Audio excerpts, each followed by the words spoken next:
right here is what we're talking about. The 3 biggest myths about dating again after a loss. That's what we're talking about tonight. Hello, my name is Sevilla. I am a grief and loss therapist, specialist, intuitive guide. I have over 20 years of experience. And here I am helping one heart at a time, one soul at a time, to leave debilitating grief behind, to heal their hearts and to create a life that they love. Now, let's dig in tonight. Now, this is one of the biggest things people deal with when they've lost a partner, a spouse, they're widowed, they're a widower, and now they're facing life alone and wondering if they ever want to date again or if they're ready to date again. Do you know if you are? Well, let's examine these 3 big myths. And I want you to stick around to the end of this video because that 3rd myth is really going to tie the first 2 together. Right now, if you're new to the channel, please like, subscribe, and please put your comments below and let me know what you think. All thoughts, opinions, and mindful ways are welcome on this channel. So, myth number 1. There's only one real big love in life. You only get one. Not true. That is a fairy tale, my friends. Now, this video is not for people who never want to date again, have no plans on dating again, are perfectly happy being on their own and waiting to reunite with their loved one on the other side. That's just fine. This isn't for you. I have other videos for you, so stick around on the channel and check out my other videos if that is you. Now, however, if you are considering the possibility of dating again, and just trying to feel out if you're ready for it or not. This is one thing you've got to get wrapped around, is this concept that there's only one love in life. And let me tell you why this is a fairy tale, okay? Now, your heart is infinite. Your heart is the seat of the soul. It is the place that the one true creator, the essence of the universe, the essence of all love manifests itself in our hearts. When we feel love, we feel it here, don't we? There, worlds upon worlds are continually being created. The universe is eternally expanding, isn't it? And if you don't believe me or you've never heard that before, go talk to some physicists and they'll tell you. We see no end to the universe. And so why would it be that us, as these finite creatures of this infinite creation, somehow are limited in our ability to love when we are created from love? We're created from love. This makes the heart an endless, boundless place for love to exist. Now, if you have more than one child, if you have a brother and a sister, or 2 brothers, or 2 parents, or anybody of some semi-equal status in your life, and tell me that you don't love them both, but you may love them differently. So you see, a romantic love is different. And I understand that and I recognize that. Now, if you're new to my channel, you may not know I'm a widow as well. By the age of 42, I had lost not only my husband, both parents, 2 brothers, cousins, best friends, clients, multiple friends. Now, if you live long enough, eventually you see all those losses, but I had that happen by a very early age. This is why I'm a specialist in grief and loss. So this heart that you have, know that you can seat more than one person in it, but this is the struggle, is this concept that you have to love them the same, because you're not going to any more than you love your 2 children the same. You may love them equally, but you love them very differently. You enjoy them in different ways, don't you? I remember my stepdaughter, when she had her first child, she was so in love with her first child, and she got pregnant with the second one, and she said, Sevilla, I'm just afraid. What if I don't love the second one as much as the first one? She was like, I can't imagine loving anyone more than my first baby. And then she had the next child, and she fell in love all over again. There was no limit. So you are the same. Okay, so let's move on to number 2. The number 2 myth that people get hung up on. Number 2, if you really loved your spouse, you wouldn't want to love again. You wouldn't want anyone else if you really, really loved them. Okay.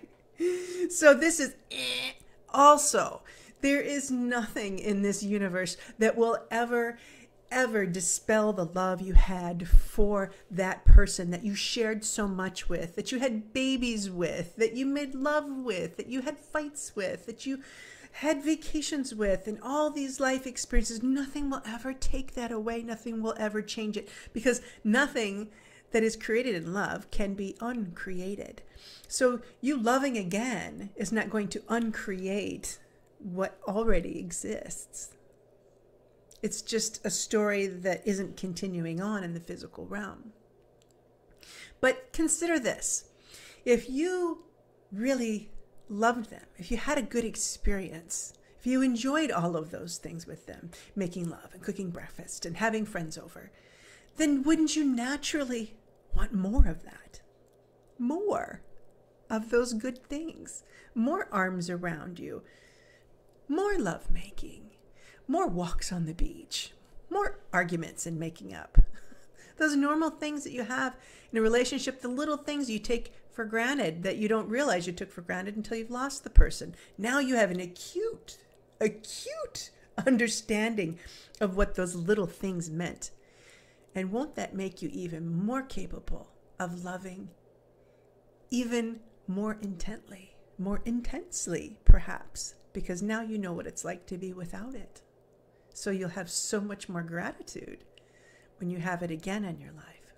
Now, if you like skiing, for example, and you grew up on a skiing hill and you went there every weekend with your friends and you have lovely memories and you enjoyed it, and you had bad memories when you broke your leg, and all of these stories tied up in your mind with this one ski hill, would you never explore another ski hill again? If somebody took you to the French Alps, would you sit on the ground and go, no, I'm okay.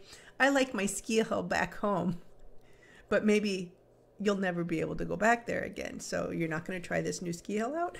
Now, I'm not trying to minimize the love by any means by comparing this to a ski hill. But what I want you to understand is that you have this capacity to love more than one thing. And to love experiencing that again because it was fun, because you enjoyed it. So allow yourself, this is the message here, is to allow yourself the possibility that you also could enjoy a new person that has new ways of being about them, that looks different, that smells different, that laughs different, that does things differently, right? So there's all those possibilities around. Now hang on, because we're going to be getting to number 3 here. I'm going to tie them all together. So in these first two, as they're sinking into your psyche and really starting to get yourself wrapped around them, let's move to number 3, is this big thing that comes up for everyone. Is it too soon to date? Is it too soon? Well, let me tell you, it's different, of course, for everyone. But let me tell you why. Now, you may have had a partner, a husband like my friend did. Her husband had been ill for a very long time. They had talked in depth about her dating again. He didn't want her to be alone. She didn't want to be alone. And they had an agreement about that. And so when she was telling me this story, I thought, wow, that's really wonderful that he gave you this permission to love again.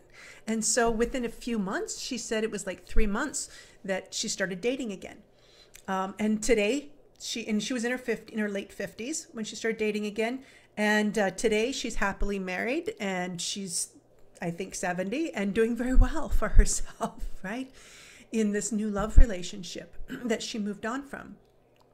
But for those of us that have maybe been widowed very unexpectedly, like I was a young widow, I was 42, I had a 3-year-old son, and my husband had a sudden death. He drowned.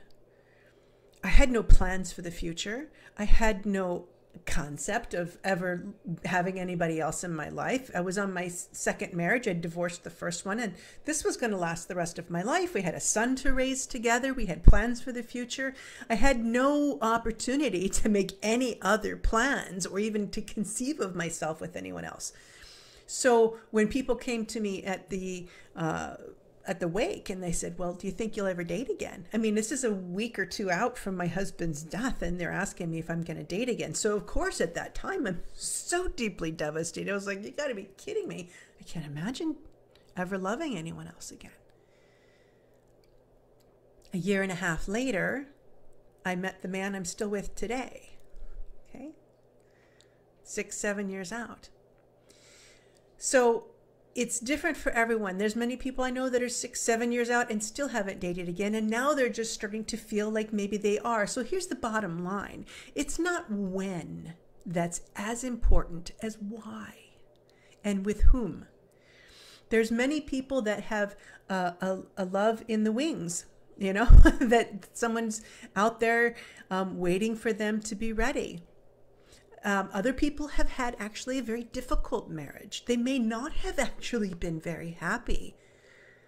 And they're ready to find some happiness finally. They're ready to actually be with someone that they can enjoy and laugh with and have a good time with. And so this is why it's different for everyone. So you can't hold yourself to a time. Other people will try to hold you to one. People will say a year is a respectable period of time. Well, if you feel like you need to wait a year to be respectable, then you can do that. But you don't have to.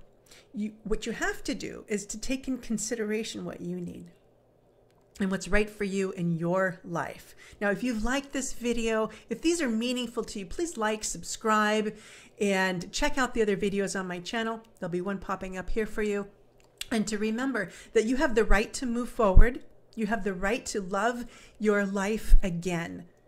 If you would like to have a private session with me, I do see clients individually, and you can find more about that on my About Me page. Take very good care of yourselves, and remember, permission to love again comes from within.